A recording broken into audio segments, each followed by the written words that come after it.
हाय, आपके साथ मैं हूँ Surabhi Sharma. India TV YouTube channel subscribe करिए, बेल आइकन दबाएं। आप देख रहे हैं मुकाबला। नमस्कार, मैं हूं अजय कुमार। कोरोना की दूसरी लहर धीरे धीरे कमजोर पड़ती जा रही है। देश में कोरोना के केस भी लगातार कम हो रहे हैं, लेकिन वैक्सीन पर देश में जबरदस्त सियासत हो रही है। केंद्र सरकार पर विपक्षी पार्टियां या राज्य सरकार लगातार आरोप लगा रहे हैं, कह रहे हैं कि वैक्सीन उपलब्ध नहीं है। वैक्सीन के मसले पर कौन सच बोल रहा है, कौन भ्रम फैला रहा है, आज इसी पर हमारा है मुकाबला। सबसे पहले मैं आपको दिल्ली के मुख्यमंत्री अरविंद केजरीवाल का एक बयान सुनाता हूं। उन्होंने कल कहा कि अगर वैक्सीनेशन की बात को देखी जाए तो क्या भारत और पाकिस्तान के बीच में अगर युद्ध होगा तो भारत सरकार कहेगी कि दिल्ली अपना टैंक लेकर आओ, दूसरे राज्य अपने तमाम हथियार लेकर आओ। यह तो बिल्कुल अप्रत्याशित सी स्थिति है। देखिए अरविंद केजरीवाल ने केंद्र सरकार पर कैसे हमला बोला। अभी भी जो सेंस ऑफ अर्जेंसी होनी चाहिए वो दिखाई नहीं दे रही है। इंटरनेशनली जितनी जैसे मॉडर्ना है, फाइजर है, ये जितनी भी जॉनसन है, ये जितनी भी दूसरी वैक्सीन्स हैं, इनको भारत में 24 घंटे के अंदर इजाज़त दी जा सकती है। क्यों नहीं दी जा रही है? केंद्र सरकार कह रही है कि राज्य सरकारें प्रोक्योर कर लें। राज्य सरकारों ने सबसे बात कर ली, एक भी राज्य सरकार एक भी एडिशनल वैक्सीन लेने में सफल नहीं हुई है। तो ये काम तो केंद्र सरकार का था। केंद्र सरकार ने राज्यों के ऊपर डाल दिया। राज्य सरकारें बेचारी सारी हाथ पैर मार रही हैं। ग्लोबल टेंडर करके देख लिए, सारी कंपनियों से बात करके देख ली, सारी कंपनियां मना कर रही हैं हमसे बात करने के लिए। तो केंद्र सरकार को वो सेंस ऑफ अर्जेंसी दिखानी पड़ेगी। वॉर फुटिंग के ऊपर इस वैक्सीनेशन के कार्यक्रम को चलाना पड़ेगा, अदरवाइज काम नहीं चलेगा। केंद्र राज्य सरकार, ये तो ऐसे होगा कि मान लो कल पाकिस्तान वॉर कर दे हमारे देश पे और फिर वो कहे अरे दिल्ली वालों ने न्यूक्लियर बम बनाया क्या, उत्तर प्रदेश वालों ने टैंक खरीदा क्या, बिहार वालों ने, और राज्य केंद्र सरकार कहते सारे अपना अपना सब संभाल लेना। ऐसे थोड़ी होगा। केंद्र सरकार की जिम्मेदारी है वैक्सीन खरीदने की, वैक्सीन प्रोक्योर करने की, वैक्सीन सप्लाई करने की। अरविंद केजरीवाल आज जो कुछ कह रहे हैं इससे बिल्कुल विपरीत पहले अपनी बातों को कह रहे थे, वो भी हम आपको दिखाएंगे। लेकिन आपको अब दिखाते हैं, कांग्रेस की महासचिव प्रियंका गांधी ने एक वीडियो जारी किया। इस वीडियो में उन्होंने केंद्र सरकार को एक बार फिर निशाना बनाया। इस बार निशाने पर केंद्र सरकार थी और सवाल थे वैक्सीन से जुड़े। Why is India one of the largest manufacturers of vaccines in the world facing a scarcity of vaccines today? Why was the first order of vaccines by the government of India placed in January 2021 when other countries began placing their orders in the summer of 2020? Why did our government export 6 crore vaccines between January and March 2021 while vaccinating only 3.5 crore Indians during the same period of time? The government of India owes the people of India answers. तो केंद्र सरकार पर सवाल, सवाल और सवाल। विपक्ष और राज्य सरकारें लगातार केंद्र सरकार पर निशाना बना रही हैं, तो केंद्र सरकार ने भी पॉइंट पर पॉइंट इसकी सफाई दी है। केंद्र सरकार का कहना है कि यह भ्रम फैलाया जा रहा है कि सरकार वैक्सीन विदेश से खरीदने की कोशिश नहीं कर रही, जबकि सच्चाई क्या है यह जान लीजिए। केंद्र सरकार ने Pfizer, Moderna, Johnson and Johnson तीनों कंपनियों से बातचीत की है। ये विदेशी कंपनियां हैं जो अपने देशों की जरूरतों को प्राथमिकता दे रही हैं और उसके बाद दूसरे देशों को ये वैक्सीन मुहैया कराएंगे। स्पुतनिक वी के ट्रायल में भी तेजी आई है। स्पुतनिक वी की सप्लाई इसी महीने से शुरू होने जा रही है। उसका प्रोडक्शन भी हिंदुस्तान में बहुत तेजी से शुरू होने जा रहा है। दूसरे मुद्दे पर केंद्र सरकार का यह कहना है कि भ्रम फैलाया जा रहा है कि विदेशी वैक्सीन को सरकार ने अप्रूवल नहीं दिया है, जबकि केंद्र सरकार का कहना है कि सरकार ने विदेशी वैक्सीन के मंजूरी के नियमों को बड़े जबरदस्त तरीके से आसान किया है। जिन जिन वैक्सीन के पास FDA जो कि अमेरिकन जांच की एजेंसी है, EMA जो कि यूरोपियन की है, MHRA, PMDA के अप्रूव्ड वैक्सीन को बिना रोक टोक के हिंदुस्तान में उसके खरीद और उसके इस्तेमाल पर अनुमति दे रखी है। WHO ने जिन भी वैक्सीन को इमरजेंसी यूजर लिस्ट में शामिल किया है, उन वैक्सीन को बिना किसी अड़चन के हम भारत में आने की इजाजत दे रहे हैं। जाहिर सी बात है, ऐसे में यह कहना कि भारतीय सरकार ने अप्रूवल्स नहीं दिए हैं, यह अपने आप में पूरी तरीके से गलत है। तो यहां सच कहां है? सच किसके पास है? विपक्ष के पास है या केंद्र सरकार के पास है? इसी पर आज हम बड़ी बहस करने जा रहे हैं। हमारे साथ कांग्रेस के प्रवक्ता होंगे, आम आदमी पार्टी के प्रवक्ता होंगे, हमारे साथ भारतीय जनता पार्टी के प्रवक्ता होंगी अपराजिता सारंगी, और उसके साथ साथ जैसा मैंने आपको बताया कांग्रेस से अभय दुबे जी हमारे साथ होंगे, अभिषेक झा जी हमारे साथ जेडीयू से होंगे और संजीव झा जी हमारे साथ आम आदमी पार्टी से होंगे। बड़ी बहस तैयार रही है मुकाबले के लिए। देख रहे हैं मुकाबला, और आज का मुकाबला बड़ा दिलचस्प होने वाला है। वो इसलिए क्योंकि आम आदमी पार्टी और उसके साथ साथ विपक्ष यानी कि कांग्रेस मिलकर लगातार केंद्र सरकार पर हमलावर है।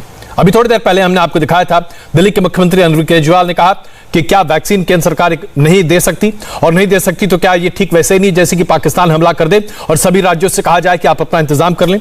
लेकिन आइए अब मैं आपको एक ऐसी बात दिखाता हूं अरविंद केजरीवाल जी की, जो अलग समय पर उन्होंने क्या कहा था। उन्होंने कहा था कि वैक्सीन खरीदने की कोई दिक्कत नहीं है। मार्च में अरविंद केजरीवाल जी ने स्पष्ट तौर से कहा था कि आप हमें खुली छूट दीजिए, हम सब कुछ पूरा कर लेंगे, हमें बस खुली छूट दीजिए और राज्यों को पूरा अधिकार दीजिए। अब जब अधिकार मिले हैं तो दूसरी बात आ रहे हैं। देखिए जरा उन्होंने मार्च के महीने में क्या कहा था। अभी जो इतना स्ट्रिक्ट रेस्ट्रिक्शन किया हुआ है कि 60 साल के ऊपर ही वाले लगाएंगे, 45 साल से ऊपर वो जिनको कोमोर्बिडिटी है, बहुत ज्यादा वो किया हुआ है, सख्त किया हुआ है कि ये लगा सकता है, ये नहीं लगा सकता, ये केवल ये एलिजिबल है, वो एलिजिबल नहीं है। मेरा उनसे निवेदन है कि अब हमारे देश के अंदर काफी प्रोडक्शन वैक्सीन का बढ़ गया है और अब ये वैक्सीन खोल देनी चाहिए सबके लिए। हमें खोल देनी चाहिए वैक्सीन, हमें अलाउ कर देना चाहिए, वॉक इन कर देना चाहिए, हर जगह केवल वॉक इन कर देना चाहिए। जैसे नॉर्मल वैक्सीन लगती है ऐसे ये भी वैक्सीन लगनी चालू हो जाएगी। तो मेरी केंद्र सरकार से ये भी अपील है कि अब इसको डिसेंट्रलाइज करके ज्यादा इसके ऊपर कंट्रोल ना रखा जाए और राज्य सरकारों को अपने तरीके से वॉर फुटिंग के ऊपर वैक्सीन लगाने की इजाजत दी जाए। तो आपने देखा 18 मार्च को अरविंद केजरीवाल जी कह रहे थे वैक्सीन के प्रोडक्शन देश में बहुत बढ़ चुकी है, पूरे तरीके से खुला छोड़ दीजिए, अब कोई दिक्कत नहीं, इतने रिस्ट्रिक्शन की आवश्यकता नहीं है। अब कहते हैं वैक्सीन है ही नहीं, दोहरा मानदंड क्यों? इसी पर हम चर्चा करेंगे। अपराज सारंगी जी हमारे साथ मौजूद होंगी भारतीय जनता पार्टी से, अभय दुबे जी कांग्रेस से हमारे साथ रहेंगे, अभिषेक झा जी जेडीयू से हमारे साथ रहेंगे और संजीव झा जी हमारे साथ आम आदमी पार्टी से रहेंगे। बस मुकाबला तैयार है छोटे से ब्रेक के बाद। आप देख रहे हैं मुकाबला और हमारे साथ इस वक्त अपराजिता सारंगी जी भारतीय जनता पार्टी से मौजूद हैं, अभय दुबे जी हमारे साथ कांग्रेस से मौजूद हैं, अभिषेक झा जी जेडीयू से और संजीव झा जी आम आदमी पार्टी से। इससे पहले कि हम अपनी बातचीत शुरू करें, मुकाबला शुरू करें, एक बार फिर 18 मार्च 2021 अरविंद केजरीवाल जी ने क्या कहा था, मैं संक्षेप में पहले वो दिखाता हूं, फिर उन्होंने आज जो ट्वीट किए हैं वो मैं आपको बताता हूं और फिर हम लोग बहस शुरू करते हैं। सबसे पहले अरविंद केजरीवाल जी की यह कथनी 18 मार्च 2021। अभी जो इतना स्ट्रिक्ट रेस्ट्रिक्शन किया हुआ है कि 60 साल के ऊपर ही वाले लगाएंगे, 45 साल से ऊपर वो जिनको कोमोर्बिडिटी है, बहुत ज्यादा वो किया हुआ है, सख्त किया हुआ है कि ये लगा सकता है, ये नहीं लगा सकता, ये केवल ये एलिजिबल है, वो एलिजिबल नहीं है। मेरा उनसे निवेदन है कि अब हमारे देश के अंदर काफी प्रोडक्शन वैक्सीन का बढ़ गया है और अब ये वैक्सीन खोल देनी चाहिए। देश में वैक्सीन का प्रोडक्शन काफी बढ़ गया है, वैक्सीन को अब खोल देना चाहिए और किसी को लगाने की अनुमति दी जानी चाहिए। 18 मार्च को अरविंद केजरीवाल जी का बयान है। 26 मई को वो ट्वीट पर लिखते हैं, वैक्सीन की देश में जबरदस्त किल्लत है, मुझे लगता है कि पिछले महीनों में कई बड़ी गलतियां हुई हैं। अगर अपने देश में लोगों को सही समय पर वैक्सीन लगा दिया गया होता तो शायद दूसरी वेव के प्रकोप को काफी कम किया जा सकता था, कई लोगों की जान बचाई जा सकती थी। अब मैं पहला सवाल आपसे ही पूछूंगा, हमारे साथ जो जेडीयू के प्रवक्ता हैं इस वक्त संजीव झा जी, जरा ये बताइए कि मार्च आपका माफ कीजिएगा, आप संजीव झा जी बताइए ये दो बयान इस तरह से क्यों आ रहे हैं, क्या बदल गया? देखिए मुझे ये लगता है कि ये दोनों बयान एक ही हैं, दोनों बयान अलग अलग नहीं हैं जी।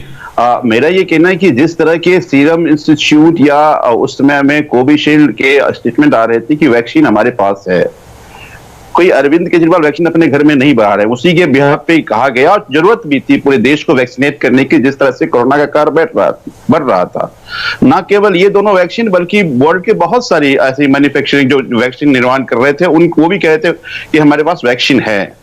तो केंद्र की जिम्मेदारी थी कि वैक्सीन इकट्ठा करे सभी, जैसे बाकी और देशों ने किया, चाहे यूरोप ने किया या अमेरिका ने किया या यूके ने किया, कि जितने भी वैक्सीन निर्माता कंपनी है पहले उनसे सारा वैक्सीन मंगाया और उसके बाद वैक्सीनेशन शुरू किया। तो केंद्र सरकार की जिम्मेदारी है कि वो देखे कि हमारे पास कितनी वैक्सीन है, हम कितना इकट्ठा कर सकते हैं कि जरूरत संजीव जी 18 मार्च को आपके नेता कहते हैं, आम आदमी पार्टी के नेता कहते हैं कि देश में वैक्सीन भरपूर है, हर किसी के लिए खोल दीजिए, कोई दिक्कत नहीं है, कोई किल्लत नहीं है।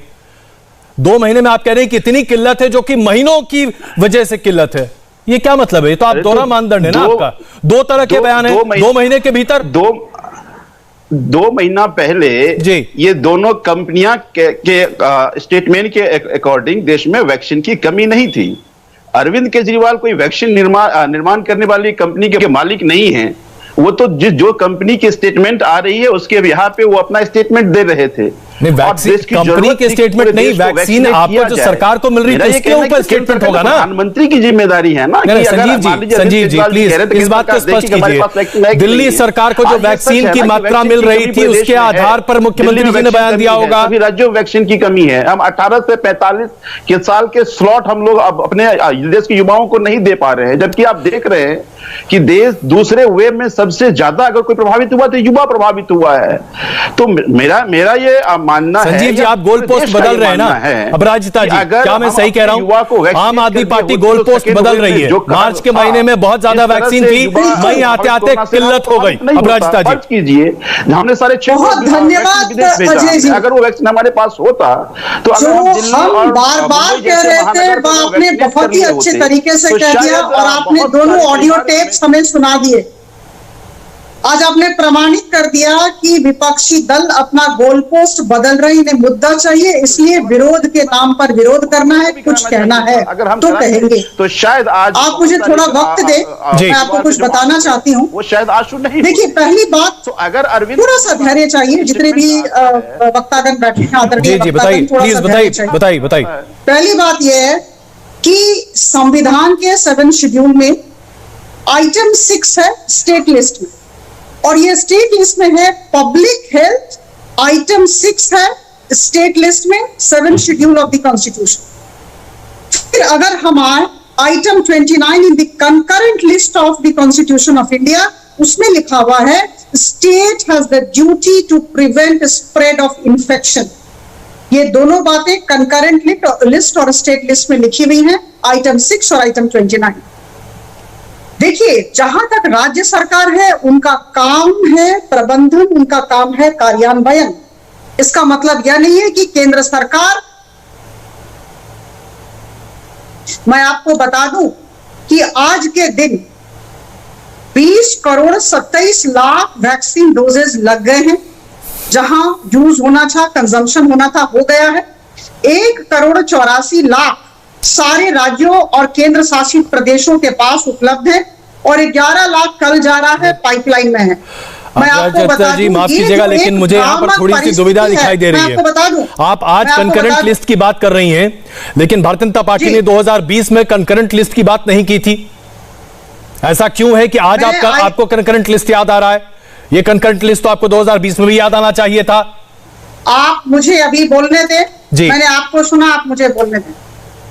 दूसरी बात यह है कि ये जो एक कहा जा रहा है कि कभी भी सेंटर ने, केंद्र सरकार ने विदेशी कंपनियों से बात नहीं की, यह बिल्कुल गलत है। अप्रैल 2020 से हमारी बातें फाइजर के साथ, मॉडर्ना के साथ, J&J के साथ हो रही थी। आपको ये समझना होगा कि ये तीनों विदेशी कंपनियां हैं और अन्य कंपनियों के साथ भी बातचीत थी, लेकिन ये प्रमुख 3 कंपनियां थी और इनका कमिटमेंट, इनका दायित्व बोध अलग है। आप याद रखें, ये जिस देश से आते हैं वहां उन्हें पहले उनके वैक्सीन को देना था, तो इन्होंने आनाकानी की, हम इनके पीछे लगे रहे और आज के दिन आप जानते हैं फाइजर ने कहा है अभी 5 करोड़ वैक्सीन, रेगुलेटरी रिलैक्सेशन चाहिए, 5 करोड़ वैक्सीन अभी आ रहा है। मॉडर्ना ने कहा है कि अन्य देशों को मैं दे दूंगा, अपने देश को दे दूंगा, तब मैं 2022 में आपके देश आऊंगा। नहीं अपराजिता जी, इसमें थोड़ा आपको संशोधन करना पड़ेगा। आप भले ही 2020 से संपर्क में थे, लेकिन अनुमति देने में देरी हुई है और यही बात कांग्रेस बार बार आपसे कह भी रही है। अभय दुबे जी, क्या मैं सही हूं? बिल्कुल नहीं, है गलत बात। 100% अजय कुमार जी, देखिए स्पुतनिक ने और फाइजर ने दोनों ने अप्लाई किया था। ये जो बार बार कह रहे हैं कि कॉन्करेंट लिस्ट है और स्टेट लिस्ट है हेल्थ, अरे साहब सब्जेक्ट एक्सपर्ट ग्रुप किसके अधीन आता है? जो इसको अनुमति देता है वो तो केंद्र सरकार के अधीन आता है। उसने स्पुतनिक को 24 फरवरी को ऑफिशियली रिफ्यूज कर दिया। और किस बेसिस पर रिफ्यूज किया? जबकि उसका ब्रिजिंग ट्रायल हिंदुस्तान में चल रहा था। उसने कहा कि इमरजेंसी यूज के लिए जैसे आपने कोवैक्सीन को और कोविशील्ड को अनुमति दी है उसी तरह हमें दीजिए, क्योंकि उसने भी अपना इम्यूनोजेनिसिटी डेटा, देखिए फर्स्ट फेज का जो ट्रायल है वो सेफ्टी है, सेकंड फेज का ट्रायल इम्यूनोजेनिसिटी डेटा है, थर्ड फेज जो है वो एफिकेसी डेटा आता है। तो कोवैक्सीन का तो एफिकेसी डेटा भी नहीं था। उसने कहा कि उसने भी जो आपका कोविशील्ड है उसका ट्रायल हिंदुस्तान में नहीं था, वो जो दोनों फेज थे उसका यूके और ब्राजील का ट्रायल था। लेकिन उसने जो विश्व का सबसे बड़ा मेडिकल जर्नल है लैंसेट में पब्लिश किए थे, यही स्पुतनिक का आर्गुमेंट था। मगर उन्होंने कहा कि नहीं, आप जो ब्रिजिंग ट्रायल के डेटा है हिंदुस्तान के हमको जनरेट करके दीजिए, उसके बाद हम आपसे बात करेंगे। फाइजर ने तो एप्लीकेशन विड्रॉ कर ली। सारंगी जी क्या कहां हैं आप मेरे पास अभय जी आपके सवालों का जवाब अपराजिता जी दे रही हैं। अपराजिता जी जवाब दीजिए इसका, क्योंकि देश के लिए जानना बड़ा आवश्यक है। अपराजिता जी प्लीज। कांग्रेस के साथ एक असुविधा है, कांग्रेस अपना होमवर्क करके नहीं आती है, तथ्य भी नहीं है, तर्क भी नहीं, और जो भी तथ्य देते हैं वो गलत। देखिए मैं आप सबको बता दूं, स्पुतनिक क्यों नहीं आ पाया था इसके विषय में इनको जानकारी नहीं है। 2 डिग्री से 8 डिग्री सेल्सियस तक का हमारा टेम्परेचर होता है जिस पर हमें वैक्सीन को मेंटेन करना होता है। उस स्पुतनिक के साथ दिक्कत थी, ये 2 से 8 डिग्री के बीच इनका नहीं था वो फिक्सेशन, इनका -42 के आसपास था। मुझे थोड़ा सा वक्त दे, मैं आपको बता दूं, लेकिन माइनस में था, इधर -18 था या -42 था। इनको कैलिब्रेट करना था। सुनिए मेरी बात, अभी कोई बदलाव नहीं हुआ है। सुनिए मेरी बात, स्पुतनिक को जो अप्रूवल दिया है डिग्री टेक्नोलॉजिकली कोई चेंजेस नहीं हुए उसमें। अगर हम नहीं लाएंगे, हम स्पुतनिक को नहीं कर पाते। आप रिकॉर्ड देख लीजिए सब्जेक्ट एक्सपर्ट ग्रुप के, सारे समाचार पत्रों ने, इकोनॉमिक टाइम्स ने छापा है 24 फरवरी के पब्लिकेशन में। रेफ्रिजरेशन में देखिए, रेफ्रिजरेशन करने की बात होती है, एक आज क्या बदलाव हो गया मेंटेन करना पड़ता है, उसमें परिवर्तन करना आज स्पुतनिक क्या 4-5 डिग्री पर, मुझे ये बताइए ना टेक्नोलॉजिकली क्या चेंज कर दिया स्पुतनिक ने, जिसको आप कह रहे हैं कि हमने अप्रूवल दे दिया और वो लेकर आ रहे हैं। किया देखिए अभय जी, कैलिब्रेट बात समझ लीजिए। अरे वो नॉन इशू था, वो उस समय भी नॉन इशू था, और अब वो 100 मिलियन का प्रोडक्शन का तुरंत कमिटमेंट कर रहे हैं। आप जानकर रखें, आपकी दिक्कत है कि आपके पास जानकारी नहीं रहती है, कोई लिख के दे देते हैं। मेरे पास आज सरकार के पास जानकारी है तो सब्जेक्ट एक्सपर्ट ग्रुप की मिनट्स बता दीजिए। चलिए मैं तो चुनौती देता हूं, नहीं तो डिफेमेशन करिए। अरे अदरवाइज डिफेमेशन सूट फाइल करिए, झूठ बोलने पर। अरे हमारे पास तो सारा अध्ययन है, आप चिंता मत करिए। चलिए इसमें कोई शक नहीं है कि हर प्रवक्ता अपनी तरफ से पूरी तैयारी करके आता है, और ये बात मैं मानता हूं, तहे दिल से मानता हूं। मैं अब जरा अभिषेक जी के पास चलूं। अभिषेक जी, क्या केंद्र सरकार ने कोताही बरती जिसमें जो विदेशी वैक्सीन्स थे उनके अप्रूवल्स में, क्योंकि ब्रिजिंग की बात कही जा रही थी, जिसका मतलब यह था कि हिंदुस्तान में आकर एक छोटा ट्रायल आप करेंगे और उसकी जिम्मेदारी आपकी होगी। अभी तक इसे वेवर नहीं दिया गया था। केंद्र सरकार अब कह रही है कि हम ब्रिजिंग को वेव ऑफ करने को तैयार हैं। अभिषेक जी। अजय जी, बस मैं एक बेसिक बात आप सबसे शेयर करूं कि हम सब मानते हैं कि यह जो महामारी हमारे सामने है, मानवता पर आया, वो सबसे बड़ा संकट है। और लोग कब से इस बात को कह रहे हैं कि हमें कंधे से कंधा मिलाकर चलना है, एक साथ लड़ना है, देखना है, सुनना है, समझना है। केंद्र की सरकार अपने स्तर पर जो भी तैयारियां कर सकती थी पहले, और जो भी जनता को राहत दी जा सकती है, वो दे रही। लेकिन आप जरा सिलसिलेवार ढंग से देखिए। आपने तो मैं धन्यवाद देना चाहूंगा आप लोगों को कि आपने अरविंद केजरीवाल जी का दोनों जो बयान था वो चलाया। लेकिन आप देखिए कि शुरुआती दौर से ही हमने पूरे देश में देखा है कि पहले इस वैक्सीनेशन प्रोसेस को लेकर किस तरह से भ्रम का जाल फैलाया गया, पहले कैसे इसको किसी खास पार्टी, किसी खास संगठन से जोड़ा गया। उसके बाद ये लोग ये कहने लगे कि प्रधानमंत्री क्यों नहीं लेते हैं पहले वैक्सीन। अखिलेश यादव सदी के विपक्ष के नेता हैं देश के अंदर, जो कहते हैं कि भैया हम तो वैक्सीन नहीं लगवाएंगे ऑन रिकॉर्ड, इसकी वजह से भी वैक्सीनेशन की रफ्तार कम होती है। और अब जब जाकर स्थिति ऐसी हुई है कि दूसरी लहर थोड़ी थमने लगी है, केंद्र की सरकार ने बाहर की जो एजेंसियां हैं उनसे भी टाइप किया है, वो लोग भी अपना ट्रायल यहां पर कर रहे हैं। अभी स्पुतनिक को अप्रूवल दिया गया है, आने वाले समय में और भी वैक्सीन हमारे देश में आएंगी। ये जब परिस्थिति आ गई है तो इनका दोहरा मापदंड ऐसा है कि एक तरफ ये चाहते हैं कि जहां भी इनकी सरकारें हैं वहां लोगों को वैक्सीनेशन मिले, और दूसरी तरफ ये मुद्दा छोड़ना भी नहीं चाहते हैं कि कैसे हम इस मुद्दे को लपक कर जैसे कोरोना रूप बदलता है ना अजय जी, ठीक उसी तरह से ये लोग भी महीने दर महीने संजीव जी आपका जवाब बदल रहे हैं, जी अपने राजनीतिक जवाब दें कि आप मौका परस्ती की राजनीति कर रहे हैं। जेडीयू के प्रवक्ता अभिषेक जी यही आरोप आपके ऊपर लगा रहे हैं। देखिए, मुझे लगता है कि जब इस देश के युवा की जान जोखिम में हो तो राजनीति कोई करना पसंद नहीं करेगा, लेकिन दर्द जरूर होता है कि आपकी वैक्सीनेशन की वीक पॉलिसी के कारण आज कई घर आंसुओं में डूबे पड़े हैं। मुझे यह लगता है कि आप मान लीजिए कोई भी काम आप शुरू करते हैं तो आप तो देखते हैं ना कि हमारे पास संसाधन कितना है, ये कितने दिन तक चलेगा, और जब ये खत्म होने लगेगा तब हम आगे क्या करेंगे उसकी प्लानिंग करते हैं। आपने वैक्सीनेशन पॉलिसी बिना किसी अपने संसाधन को देखे हुए अनाउंस कर दिया और शुरू कर दिया आपने। आज पूरे देश में वैक्सीनेशन की किल्लत है। पूरे विश्व ने अपने यहाँ पहले अपनी जरूरत के हिसाब से 20%, 25%, 30% वैक्सीन इकट्ठा किया, फिर उसके बाद वैक्सीनेशन पॉलिसी अनाउंस किया, और फिर जहां जरूरत पड़ी कई कंट्री ने तो अपने जरूरत से कंजम्पशन ज्यादा इकट्ठा कर लिया और हम सोते रहे। आज कह रहे हैं कि हम प्री ब्रीजिंग गैप को अलाउ कर रहे हैं, या ये स्पुतनिक को अब हमने अलाउ किया। क्यों अब अलाउ किया? क्यों नहीं दिसंबर में हो सकता था? क्यों नहीं जनवरी में हो सकता था? दिसंबर जनवरी छोड़ दीजिए, जब मार्च में कोरोना कहर देश में आने लगा तब क्यों नहीं आपने किया? क्यों नहीं कहते कि आप सब लोग चुनाव में व्यस्त थे? मैं प्रधानमंत्री एक चीज आपसे समझना चाहता हूं संजीव जी, ये बात इसलिए गले के नीचे नहीं उतरती है। दिल्ली में तकरीबन 55 लाख लोगों को वैक्सीन लगाया जा चुका है। अगर मैं गलत हूं तो मुझे करेक्ट कर दीजिएगा। अगर मैं दिल्ली की आबादी के अनुपात पर देखूं तो ये तकरीबन 20% से ऊपर है। इतनी आबादी को देश के किसी राज्य में अब वैक्सीनेशन का मौका ही नहीं लगा।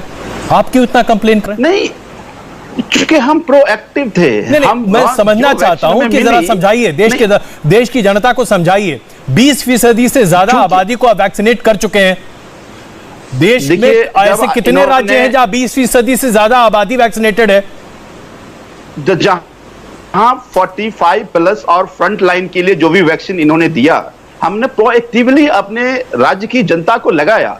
इसका मतलब ये तो नहीं है ना कि हम 80% जनता को ऐसे छोड़ देंगे कि अच्छा, चलिए अब ये बता दीजिए, अगर मैं आपसे ये पूछूं कि अभी आपके पास कितनी वैक्सीन स्टॉक में है, इसकी जानकारी दे पाएंगे आप? देखिए हाँ बिल्कुल दे देता हूं। बताइए कितनी वैक्सीन है आपके पास? 18 नहीं, कुल वैक्सीन कितनी है? मैं आता हूं अजय जी, ऐसे समझेंगे ना आप जी। नहीं आप वो मत बताइए ना जो आप चाहते हैं कि दर्शक देखें। आप ये बताइए कि आपके पास कुल अभी कितनी बची वैक्सीन है? मेरे पास आंकड़े बोलिए तो मैं बताता हूं अभी। नहीं, मेरे पास भी आंकड़े हैं, मैं उस आंकड़े पे भी आता हूं आपको, लेकिन आप सब समझिए, हमारे पास 45+ की जो वैक्सीन हैं उसमें कोवैक्सीन हमारे पास नहीं के बराबर है, और हमारे पास 2 लाख समथिंग हमारे पास कोविशील्ड है जो 45+ तो कोविशील्ड लगाने में दिक्कत क्या है? कोविशील्ड लगाने में दिक्कत क्या है? समझ लीजिए। नहीं कोई आपने ये कहा कोवैक्सीन नहीं है, ठीक है, नहीं है, कोविशील्ड तो है, वो लगाइए। नहीं, पर जितने भी हमारे कोवैक्सीन के सेंटर हैं वो बंद हैं। 18 से 45 के पास हमारे पास ना तो कोवैक्सीन। फिर आप डाइवर्ट हो रहे हैं। आपके पास 2 लाख से ज्यादा, आपने खुद कहा, मेरे आंकड़े कहते हैं कि आपके पास 5 लाख से ज्यादा वैक्सीन है आज की डेट में, जो कि हेल्थ मिनिस्ट्री ने आंकड़े जारी किए। 5 लाख से ज्यादा वैक्सीन आपके पास है। आप वैक्सीन अभी कहां बंद कर रहे हैं आप लगाना? नहीं, गलत कर रहे हैं। मैं आपको एकदम आंकड़े बता देता हूं जी, बताइए कि हमारे पास 2,92,000 कोविशील्ड है हमारे पास, ठीक है। वो वैक्सीन हमारे पास नहीं है, हमारे अलग अलग सेंटर से कोवैक्सीन। आपने बताया कि हम अभी 2,92,000 लोगों को वैक्सीन लगा सकते हैं। क्या आपने दिल्ली वालों को कहा कि आइए वैक्सीन लगवाइए? आप ये कह रहे हैं कोवैक्सीन नहीं है। समझिए इसको, आप नकारात्मक सोच लेकर क्यों चल रहे हैं? आप समझिए ना इसको। नहीं, आप समझना नहीं चाह रहे। देखिए, प्लीज क्लियर कर दीजिए आप कि 18 से 45 साल के लोगों को हम ये वैक्सीन नहीं दे सकते। ये 2,92,000 हमने जो वैक्सीन कहा, आपको 45 साल के ऊपर वाले वो लोग जो पहले फ्रंट लाइन थे, जिनका 1 डोज लग चुका है, वो दूसरे डोज के लिए आ रहे हैं। मान लीजिए 1 डोज इनका लग चुका है और उनको हम दूसरा डोज नहीं देंगे। अपराजिता जी प्लीज, हो जाएगा ना। अपराजिता जी, 18 से 45 साल के लोगों के लिए हमारे पास वैक्सीन सारे राज्यों और केंद्र शासित प्रदेशों के पास है। 11 लाख वैक्सीन डोजेस कल जा रहा है। मैं आपको बता दूं, 216 करोड़ वैक्सीन डोजेस की बात जो प्रधानमंत्री जी ने कही है 31 दिसंबर तक, वो उपलब्ध कराई जा रही है। और फाइजर, जैसा मैंने कहा, मैं पुनरावृत्ति करूंगी, अभी कुछ दिन के बाद फाइजर 5 करोड़ वैक्सीन डोजेस ला रहा है। उन्हें कुछ रेगुलेटरी रिलैक्सेशन चाहिए, हम दे रहे हैं। Moderna is out of picture, क्योंकि मॉडर्ना से हमारी बात थी, मॉडर्ना अभी नहीं देने के काबिल है, वो 2022 में देगा।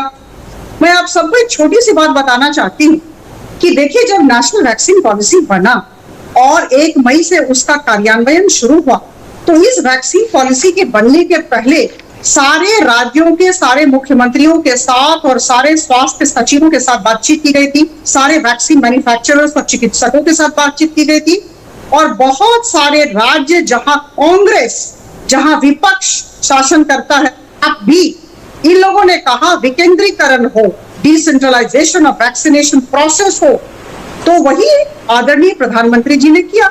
18 से 45 वर्ष तक इन्होंने जो चाहा उसे किया गया, तो 50-50% कर दिया गया। जवाब दीजिए अभय जी। ये वैक्सीन पॉलिसी, तो ये डिसेंट्रलाइजेशन सबके मंतव्यों को हमारे उन 62 करोड़ आबादी जो 18 से 44 वर्ष की है, उसके लिए प्रधानमंत्री जी का हाथ खड़े कर देना। प्रधानमंत्री जी बताइए ना, कौन सी वैक्सीन खरीदे राज्य, ग्लोबल टेंडर भी करे तो कौन देने को तैयार है? अरे जो दिखाया जा रहा है अजय कुमार जी, उससे भयावह स्थिति है। जो न्यूयॉर्क टाइम्स ने दिया है, उसने बाकायदा रिसर्च करके, एम्ब्री यूनिवर्सिटी जॉर्जिया के एपिडेमियोलॉजिस्ट हैं, Yale school of medical science के एपिडेमियोलॉजिस्ट हैं, disease for dynamics economic policy America के साइंटिस्ट हैं, उन लोगों ने बाकायदा बताया कि तीनों जो सीरोलॉजिकल सर्वे है, उसके बेसिस पर 70 करोड़ लोगों से अधिक ये इंफेक्शन हो गया है। 42 लाख लोग मौत की आगोश में समा गए प्रधानमंत्री जी। और disease for dynamics economic policy research ने तो 1 साल पहले कह दिया था कि अगर आपने यही हाल रखे तो 58 करोड़ लोग इंफेक्टेड होंगे। आप क्यों डेटा छुपा रहे हैं, देश ये जानना चाहता है। ये मेरे पास ईयर वाइज लिस्ट है, मैं ज्यादा समय नहीं लूंगा, सिर्फ 10 सेकंड लेता हूं। यूके ने मई 2020 में, यूएस ने जुलाई 2020 में, यूरोपीय यूनियन ने अगस्त 2020 में, ऑस्ट्रेलिया ने सितंबर 2020 में, ब्राजील ने अगस्त 2020 में, जापान ने जुलाई 2020, सबने अपनी वैक्सीन बुक कर ली। प्रधानमंत्री जी आपने कब की? इंडिया ने की जनवरी 2021 में, सीरम इंस्टीट्यूट से 11 मिलियन डोज की, और जनवरी 2021 में आपने कोवैक्सीन को किया। अरे तभी वो रैंप अप कर लेते, अगर आप बड़ा ऑर्डर देते और पैसा देते तो वो अपनी कैपेसिटी रैंप अप कर लेते। उन्होंने पार्लियामेंट स्टैंडिंग कमेटी को बताया। अपराजिता जी, इसका जवाब आपको देना चाहिए। दोनों बड़े मुद्दे जो अभय जी ने अभी उठाए, अपराजिता जी प्लीज। देखिए, इनके मुद्दों का तो जवाब मैं जरूर दूंगी, देती रही हूं। सरकार के पास इनके हर एक प्रश्न का उत्तर है, क्योंकि इनके पास तथ्यहीन प्रश्न होता है। मैंने पहले भी कहा, मैं अभी भी कह रही हूं, अप्रैल 2020 से सारे कंपनियों के साथ हमारी बातचीत चल रही थी, लेकिन आप याद करें, प्रथम लहर, द्वितीय लहर, तृतीय लहर जो चल रही है, ये देश, ये विश्व के अलग अलग शब्दों में अलग अलग समय पर हुई है। तो इन्होंने अपने अपने देश को प्राथमिकता दी। और मैं आपको बता दूं, जब हम 9 वैक्सीन की बात कर रहे हैं, 31 दिसंबर तक 9 वैक्सीन की बात कर रहे हैं, तो इस दिशा में काम जारी है, हर जगह काम जारी है। मैं समय नहीं लेना चाहती हूँ, मैं नाम नहीं पढ़ना चाहती हूँ। नहीं अपराजिता जी, अपराजिता जी आप जो कह रही हैं उसमें थोड़ी सी दिक्कत है। अपराजिता जी प्लीज, आप जो कह रही हैं उसमें थोड़ी सी दिक्कत है। दिक्कत यह है कि फाइजर ने जनवरी के महीने में अपना एप्लीकेशन वापस लिया। दरअसल फरवरी मार्च के बीच में उसने अपना एप्लीकेशन पूरी तरीके से वापस लिया और कहा कि हम आपको वैक्सीन मुहैया नहीं करा सकते। अगर आप अप्रैल से बात कर रहे थे तो फिर लगभग 1 साल के बाद वैक्सीन बनाने वाली कंपनी अपना एप्लीकेशन वापस ले, जाहिर सी बात बातचीत बहुत लंबी थी ना। ऐसा नहीं है, इतनी लंबी बातचीत थोड़ी ना होती है। फाइजर देना चाहता था और हम लेना नहीं चाहते थे, ये बिल्कुल अर्थहीन है, तथ्यहीन है। मेरी बात माने आप, मैं केंद्र सरकार में भारतीय जनता पार्टी की प्रवक्ता हूं। ऐसा कभी नहीं हुआ कि फाइजर ने दिया और हमने नहीं लिया, ऐसा कभी नहीं हुआ है। फाइजर, मॉडर्ना, जे ये सब मुकर गए। इन्होंने कहा हम अपने देश को प्राथमिकता देंगे, मुकर गए, दूसरों को दिया, और इसलिए इसका जवाब दें, फिर मैं आगे बढ़ता हूं प्लीज। अभय जी इसका जवाब दें, इसका मैं आगे बढ़ रहा हूं। सुनिए 1 मिनट, मुझे 30 सेकंड देखिए, 30 सेकंड, ये बिल्कुल 30 सेकंड बात कर रही हैं। अच्छा 30 सेकंड। अच्छा अभय जी 30 सेकंड दे दीजिए, 30 सेकंड दे दीजिए प्लीज। वहां भी उनकी बातचीत जारी है इन सारे कंपनियों से। हम चाहते हैं राज्य सरकारों को सहायता करें, एक बात। दूसरी बात, अभय दुबे जी को, उन्होंने तो मुद्दा उठाया, मैं छोटा सा मुद्दा उठा के अपनी वाणी को विराम दूंगी। इतनी वैक्सीन, 30% वैक्सीन की बर्बादी, छत्तीसगढ़ में 30.2% वैक्सीन की बर्बादी, तमिलनाडु में 15.5% वैक्सीन की बर्बादी क्यों हो रही है? आप मुझे ये बताएं, इसका सवाल, इसका उत्तर कौन देगा? आइए जी, देखिए, इतनी वैक्सीन की बर्बादी क्यों? मैं ये मानता हूं कि देश के अब आपने बोल लिया, अब सुनिए, देश के चुनिंदा पत्रकारों में से मैं अजय कुमार जी को दर्शकों से जानता हूं जो सबसे ज्यादा रिसर्च करते हैं। आप सारंगी जी, स्पुतनिक और फाइजर ने बाकायदा अप्लाई किया, अगर वैक्सीन नहीं देनी होती तो वो अप्लाई नहीं करते। आपकी सब्जेक्ट एक्सपर्ट कमेटी ने रिफ्यूज किया रिकॉर्ड पर, और उन्हीं ग्राउंड पर रिफ्यूज किया जिन ग्राउंड्स पर आपने इन दोनों वैक्सीन को अप्रूवल दिया इमरजेंसी यूज का। ये उनके प्रवक्ताओं ने भी बाहर बात की, समाचार पत्रों ने ये बात प्रकाशित की।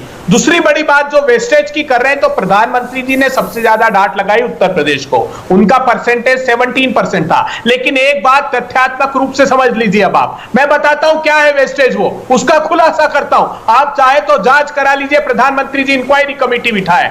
एक वायल में 10 वैक्सीन होते हैं, उस समय 5 या 6 या 7 लोग आते थे, तो कुछ लोग उस आयु समूह के भी थे जो एलिजिबल नहीं थे, उनको लगाए, उनको सर्टिफिकेट नहीं दिया और उसको वेस्टेज में डाला है। मैं प्रमाण से कहता हूं, आप इसकी चाहे तो जांच करा लीजिए, वैक्सीन का वेस्टेज नहीं हुआ है। अभय जी, अगर ऐसा नहीं, अभय जी, 37% बहुत ज्यादा होता है, दूसरे देशों में, दूसरे राज्यों में क्यों नहीं हुआ? झारखंड में 37% और छत्तीसगढ़ में 30.2% क्यों हुआ? मेरा इतना ही सवाल है, इतने में तो आप अजय कुमार जी, अजय कुमार जी, डेटा है, सुनिए, ये गृह मंत्रालय की आज की रिपोर्ट है, आज की, इसमें क्या बता रहे हैं वो, कुल जो डोज एडमिनिस्टर्ड है वो 20 करोड़ 26 लाख हैं, और मिसलेनियस अर्थात जिसको ये वेस्टेज कह रही है वो है 31,60,404। तो ये क्या 20-25% हो गए? मुझे बताइए आप। देखिए, इसका भी मैंने जो आपको बताया है कि ये उस तरीके से वेस्टेज नहीं है कि वो खत्म ही हो गए, वो लोगों को लगे हैं लेकिन सर्टिफाई उनको नहीं किया। एक बात, आज दूसरा डोज कहां है आपके पास? नहीं तो सर्टिफाई कैसे नहीं किया? नहीं, अभय जी प्लीज टाइम आउट। सर्टिफाई कैसे नहीं किया? अगर आप वैक्सीन लगवा रहे हैं लोगों को, तो कोविन पर उनका रजिस्ट्रेशन तो होना चाहिए। ये कैसे पता चलेगा कि आपने वैक्सीन लगाया या बर्बाद कर दिया? ये दलील तो गले के नीचे नहीं उतरती साहब, ये गलत बात। देखिए, प्रैक्टिकल एस्पेक्ट बता रहा हूं मैं। नहीं, मैं प्रैक्टिकल एस्पेक्ट मैं भी आपसे समझना चाहता हूं। हमारे पास एक सेंट्रलाइज्ड जगह है जहां कोविन ऐप पर आप रजिस्टर करते हैं और उसके आधार पर हम वैक्सीनेशन तय करते हैं, और उसके बाद आप कह रहे हैं कि नहीं, हमारे पास वाइल थी, उसमें 5 हमने सही लगाई, 5 हमने ऐसे लगाई जिसको हम सर्टिफिकेट जारी नहीं कर सकते। ये तो गलत बात है साहब, इसको कोई कैसे मानेगा? देखिए, आप मानिए मत मानिए, ये सच्चाई है। और उस समय कोविन ऐप पर या इन ऐप पर नहीं अप्लाई नहीं करना होता था, वो तो लाइन में लगकर लोग लगवा रहे थे। अजय जी, आपको बता दूं मैं, और मौके पर रजिस्ट्रेशन मैनुअल हो रहा था, वहां कंप्यूटर पर करते थे या मैनुअल करते थे। मैं आपको जमीन की सच्चाई बता रहा हूं। लेकिन फिर भी जो वेस्टेज बताया जा रहा है वो 30 लाख वैक्सीन है जो 20 करोड़ लगे उसमें से। यह गृह मंत्रालय की आज की रिपोर्ट है। तो ये कहना 35%, इससे आप अपनी नाकामी छुपा नहीं कर सकते। लेकिन अभय जी कम से कम झारखंड और छत्तीसगढ़ को कम से कम ये तो स्पष्ट करना चाहिए, जो बात झारखंड के माफ कीजिए, छत्तीसगढ़ के मुख्यमंत्री जी ने भी कहा, जो आप अभी कह रहे हैं कि भाई हमने रजिस्टर नहीं कराया और उन लोगों को लगा दिया लेकिन उसका सर्टिफिकेट इश्यू नहीं किया। बहुत क्षमा के साथ कहना चाहता हूं कि यह बात गले के नीचे उतरती नहीं है, कुछ तो गड़बड़ है, कुछ झोल है इसमें, क्योंकि अगर आप सर्टिफिकेट इश्यू नहीं कर सकते तो फिर वैक्सीनेशन नहीं हुआ है।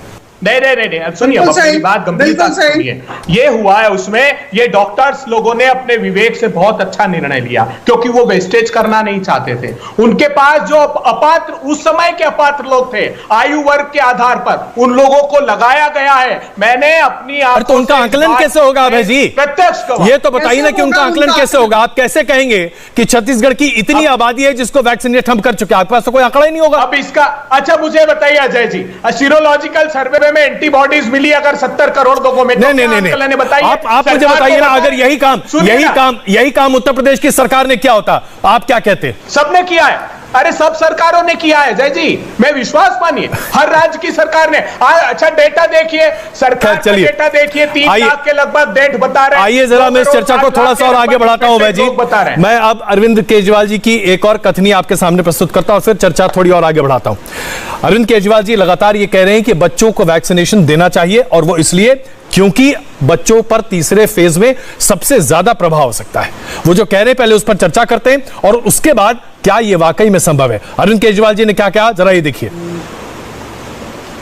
अभी इंटरनेशनली मॉडर्ना और फाइजर दोनों ने बोला है कि उनकी वैक्सीन्स के ट्रायल हो चुके हैं और उनकी वैक्सीन्स जो हैं वो बच्चों के लिए सूटेबल है।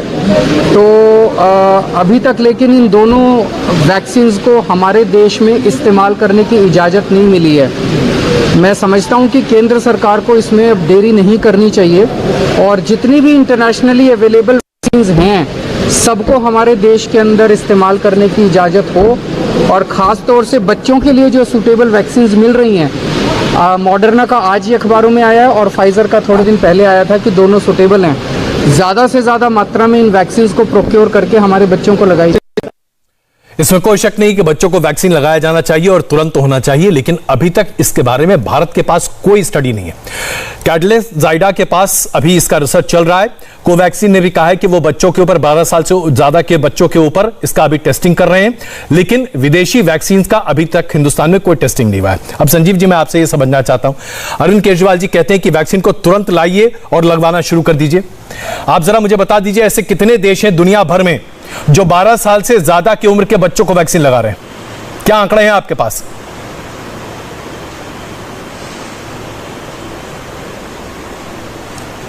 संजीव झा जी इस वक्त हमारे साथ शायद है नहीं, इसलिए हम उनसे सवाल पूछेंगे अभी, लेकिन तब तक यही सवाल मैं जरा अभय जी आपके पास ले चलूं। अभय जी, मुझे जरा बताइए, जो मांग की जा रही है कि बच्चों की वैक्सीन तुरंत लाइए और लगवाना शुरू कर दीजिए, क्या यह वस्तुतः संभव है? अभी तक तो दुनिया में किसी भी देश ने, सिंगापुर ने अभी शुरू किया है 2 दिन पहले और अमेरिका अभी शुरू करने पर विचार कर रहा है, और हमारे यहां मांग हो रही है कि वैक्सीन लाइए और लगवा दीजिए बच्चों को भी। क्या ये जायज है? अजय जी मेरी तो जानकारी कोवैक्सीन का चलता है, तो जानकारी हिंदुस्तान में कोवैक्सीन का। और दूसरी बड़ी बात मैं बताता हूं, देखिए केजरीवाल जी जाने, वो तो डाइवर्सिफाई करने के मास्टर हैं इश्यूज को, वो उनका वक्तव्य हो सकता है। आप पहले बात कीजिए कि जो हमारे पास, हमने 18 से 44 साल के लोगों के लिए जो एक ऑप्शन दिया है और जो हमारे पुराने पेंडिंग है जिनको दूसरा डोज लगाना है, उसकी उपलब्धता की बात कीजिए। आप कह रहे हैं थर्ड वेव आएगी, अरे भविष्य के गर्भ में क्या है उसकी तैयारी। बहुत महत्वपूर्ण बात आपने यहाँ कही। हमारे साथ संजीव जी जुड़ चुके हैं। भाई जी, मैं क्षमा चाहता हूं, मैं आपको बीच में रोक रहा हूं। संजीव जी, आपने अभी सुना अरविंद केजरीवाल जी ने क्या कहा था, आप तो जानते ही होंगे।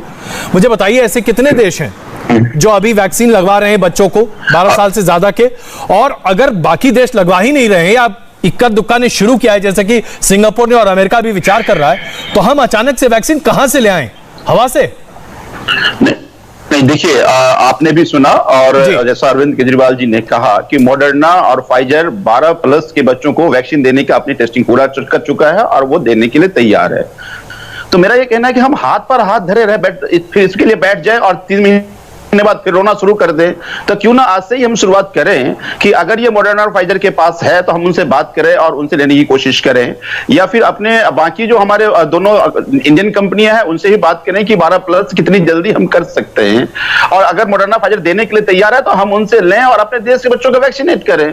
जिस तरह से 6 महीना पहले हमने वैक्सीनेशन में डिले कर दिया और आज हम रो रहे हैं कि हमने और तमाम ये डिबेट हो रहा है, तो ऐसा नहीं हो कि 4 महीने बाद इस पे डिबेट करें। अरविंद जी ये कह रहे हैं कि ऐसा करना चाहिए सरकार को। अरविंद जी सुझाव दे रहे हैं या दरअसल सरकार को घेर रहे हैं, ये समझा दीजिए।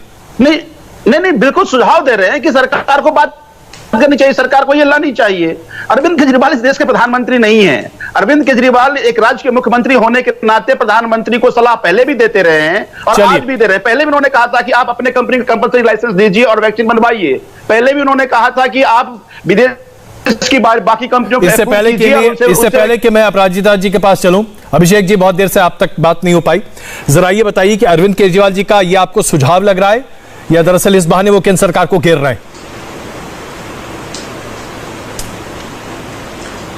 नहीं जी, उनके जो भी वक्तव्य हैं वो एक तरह से बस माहौल बनाने की राजनीति है। बिहार के परिप्रेक्ष्य में जरा देख लीजिए, बिहार के परिप्रेक्ष्य में अगर आप बात करें तो बिहार में अभी तक 1 करोड़ से ज्यादा लोगों को वैक्सीन मिल चुकी है। 18 से 44 वर्ष के जो रेंज के लोग हैं उनमें बिहार अब पहले स्थान पर पहुंच चुका है। यहाँ की सरकार ने 4100 करोड़ रुपए का प्रावधान अलग से किया, कैबिनेट की बैठक में 1000 करोड़ रुपए रिलीज भी कर दिया। तो अन्य जो प्रदेश है जहां पर एनडीए की सरकार है वहां तो कार्य चल रहा है, जितने हमारे पास संसाधन है उसके हिसाब से हम कार्य कर रहे हैं, लोगों में पैनिक नहीं क्रिएट कर रहे हैं। लेकिन ये लोग, स्थिति समझने की चीज है कि ये लोग बस इसको इस तरह इस्तेमाल करना चाहते हैं कि अरे यार कोविड का ये जो माहौल है वो चला नहीं जाए, इससे जितना हम राजनीतिक लाभ ले सकते हैं ले लें, भले ही हमें लाशों पे राजनीति क्यों नहीं करनी पड़े। अरे मुझे ध्यान में है कुछ समय पहले भी इशू पे डिबेट हो रहा था, जब ऑक्सीजन की अवेलेबिलिटी के को लेकर डिबेट होता था, तब भी एक तरह से ये सारे के सारे स्टेट के जो मुख्यमंत्री होते थे वो केंद्र पर आरोप लगाते थे। संजीव जी जवाब दीजिए, आप सिर्फ सनसनी फैलाना चाहते हैं, आप सिर्फ सनसनी फैलाना चाहते हैं, आप सिर्फ हल्ला करना चाहते हैं क्योंकि हंगामा आपका मकसद है। एकदम स्पष्ट है।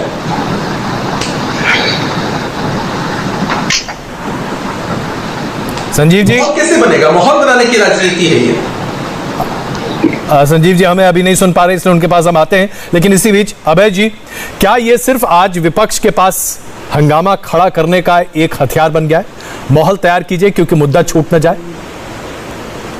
अजय जी ये तो संस्थागत हत्याएं हैं, क्या बात कर रहे हैं? 13 करोड़ की आबादी का बिहार, उसमें 17,54,000 दो डोज लगे हैं, 1 करोड़ डोज लगे, और ये कहते हैं कि हमने बहुत बड़ी उपलब्धि हासिल कर ली। अरे साहब, वैक्सीन की व्यवस्था आपने नहीं की, 6 करोड़ 64 लाख। आज का अखबार देख लीजिए ना, रेमडेसिविर इंजेक्शन आज का अखबार देख लीजिए, कल का अखबार देख लीजिए, आपको दिखाई पड़ेगा। कोई नहीं बोला आपके जो स्टेट से उनसे कहिए कि बिहार में वैक्सीनेशन के मामले में पहले साल की व्यवस्था नहीं, ऑक्सीजन एक्सपोर्ट कर दिया, 9,000 मेट्रिक टन ऑक्सीजन एक्सपोर्ट कर दिया, ऑक्सीजन की मैपिंग नहीं की। 20/5/2020 के बाद ये सब कह दिया, आप माहौल नहीं बनाएंगे तो कैसे आपकी 2021 को दूसरी मीटिंग करते हो? अभय जी, महाराष्ट्र की स्थिति पर प्रकाश डालिए ना, मर जाते हैं। महाराष्ट्र की क्या स्थिति रही कर रहा है? अरे आपके जो शासित प्रदेश हैं उनकी स्थिति पर प्रकाश डालिए ना। आप किस नीति पर काम कर रहे हैं? पर क्यों राजनीति करिएगा? के आंचल में हजारों शव पड़े हैं, बेशर्मी से आप लोग कहते हैं विपक्ष राजनीति कर रहा है। अरे साहब, तिल तिल कर लोग मर रहे हैं, जितनी गाली देना हो विपक्ष को दीजिए, मगर संसाधनों किसने कहा था कि भाजपा और आरएसएस की वैक्सीन है? किसने जनता से कहा था कि पहले प्रधानमंत्री वैक्सीन लगवाएंगे तब देश की जनता वैक्सीन लगवाएगी? वैक्सीन पर भ्रम की स्थिति किसने पैदा की थी अभय जी? क्या शुरू में जो वैक्सीनेशन की रफ्तार कम थी उसके जिम्मेदार ये नकारात्मक विचारधारा वाले विपक्षी पार्टियां है या नहीं है? एक बार अजय जी, मेरा एक छोटा सा सवाल है कि शुरुआत में जो रफ्तार कम हुई क्या विपक्ष की नकारात्मक राजनीति की वजह से नहीं हुई? क्या आपने गलत तथ्य जनता के सामने पेश नहीं किए? मेडिकल जनरल अभिषेक जी एक मिनट, का काम माफी के काबिल नहीं है, माफ नहीं किया जा सकता मोदी को, ये समूचा। अब राजता जी, प्रधानमंत्री नरेंद्र मोदी को एक, Abhishek ji please, Abhishek ji 1 minute please, Abhishek ji please 1 minute. अब राजता जी, प्रधानमंत्री नरेंद्र मोदी को माफ नहीं किया जा सकता। अजय जी, आपने अभी कहा कि इनके हाथ में एक हथौड़ा है और ये इस तरह का खेल कर रहे हैं विपक्षी। मैं कहूंगी इनके लिए एक सुनहरा मौका है। कुछ समय पहले ये ऑक्सीजन को लेकर ऐसे चिल्ला रहे थे, और जब ऑक्सीजन ठीक हो गया, 9,524 मेट्रिक टन पर डे हमने करना शुरू कर दिया, तो अब वैक्सीन पर आ गए। वैक्सीन में विकेंद्रीकरण हो, ये उनका सुझाव है। वैक्सीन की बर्बादी ये कर रहे हैं और अभी आकर बड़ी बड़ी बातें और नसीहत दे रहे हैं। मैं सिर्फ ये पूछना चाहती हूँ संजीव झा जी, वर्कर्स का कितना वैक्सीनेशन हुआ? मैं आपको कह दूं कि पूरे देश में सबसे कम वैक्सीनेशन हमारे जो कोविड वॉरियर्स हैं, हेल्थ वर्कर्स और फ्रंटलाइन वर्कर्स का दिल्ली में हुआ है। संजीव जी जवाब दीजिए इसका। संजीव जी, कल आश्चर्य है ये, इस विषय में कुछ नहीं कह पा रहे। ये बात जो अजय जी कह रहे थे, आप कह रहे थे कि कोविशील्ड जो आपके पास आप ये दोनों जो हैं हमारे पास फ्रंट लाइन वर्कर्स और 45+ के लोग के लिए है, जिन्होंने पहला डोज ले लिया उनको दूसरा डोज लेना है, और जो बाकी लोग नहीं ले पाए वो ले रहे हैं। और उसके भी अभी कह रहे हैं कि ऑक्सीजन को लेकर भी विपक्षियों ने उन्हें दिया। मैं एक चीज बता दूं आपको कि 3 चीज केंद्र सरकार को करना था, ऑक्सीजन देना था, मेडिसिन देना था और वैक्सीन देना था। ऑक्सीजन को लेकर देश में तबाही हुई, मेडिसिन को लेकर देश में तबाही हुई, और अब वैक्सीन को लेकर देश में तबाही हो रहा है। तो इसका मतलब है कि आपको कोरोना प्रबंधन आपने बिल्कुल नहीं किया, देश उसका शिकार हुआ। आप पूरे देखिए, राज्य सरकारों का काम है प्रबंधन और कार्यान्वयन करना है। आप यूपी के चुनाव प्रबंधन में लगे। माफ कीजिए, चुनाव आम आदमी पार्टी का एक ही काम है रोना, इसीलिए मैं हाथ जोड़कर निवेदन करता हूँ आपके कि चुनाव जब होगा तब लड़ लीजिएगा, लेकिन वैक्सीन प्रबंधन कीजिए। इस देश के युवाओं को वैक्सीन लगने दीजिए। ये राजनीति तू में हम करते रहेंगे जब ये देश बचेगा, लेकिन आपने जिस तरह से कोरोना प्रबंधन आपने किया, आज देश के युवाओं का जान आपने खतरे में डाला।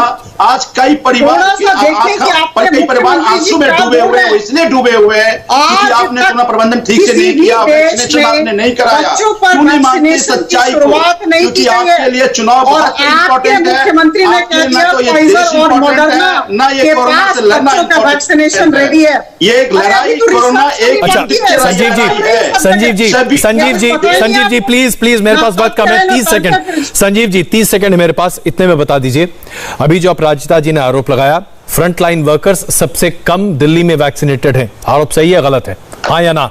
नहीं, बिल्कुल ये आरोप गलत है, सरासर मैं इसको इनके आरोप खारिज करता हूं। ये डेटा देते हैं, पहली बात। और दूसरी बात कि ये स्लो इसलिए अब हुआ है क्योंकि मैंने कहा कि हमारे पास 15 दिन से कोवैक्सीन नहीं है, तो जिस सेंटर पे कोवैक्सीन लग रहा था उस सेंटर पे कोवैक्सीन नहीं लग रहा है। मैं वही आप कह रहे थे कि आपके पास वैक्सीन है, हमें फ्रंटलाइन के लिए 45 प्लस के लिए हमारे पास। अच्छा संजीव जी, कोविशील्ड हम ये बताइए बड़े एकदम ईमानदारी से अपने दिल पर हाथ रखकर बताइए कि आम आदमी पार्टी सकारात्मक राजनीति कर रही है या आप नकारात्मक राजनीति के परोधा हैं?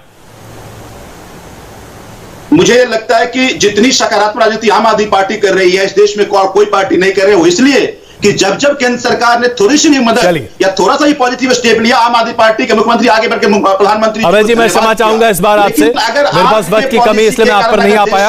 और अभिषेक जी आप सबका बहुत धन्यवाद इस चर्चा में शामिल होने के लिए, मैं क्षमा चाहता हूं, वक्त हमारे पास बस इतना ही है।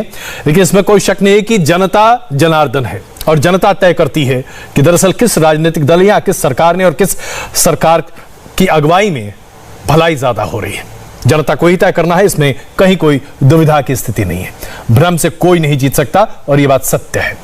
राजनीतिक दलों को यह समझना चाहिए कि वैक्सीन की समस्या का हल है, लेकिन सियासत से वैक्सीन की समस्या का हल नहीं हो सकता।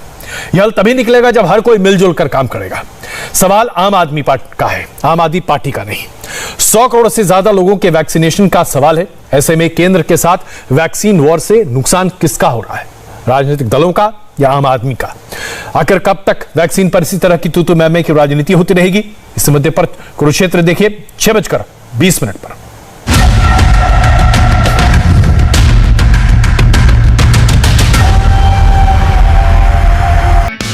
हाय, आई एम सुरभि शर्मा। खबरों से अपडेट रहने के लिए India TV YouTube channel subscribe करिए, साथ में बेल आइकन जरूर दबाएं। जुड़े रहें इंडिया टीवी के साथ।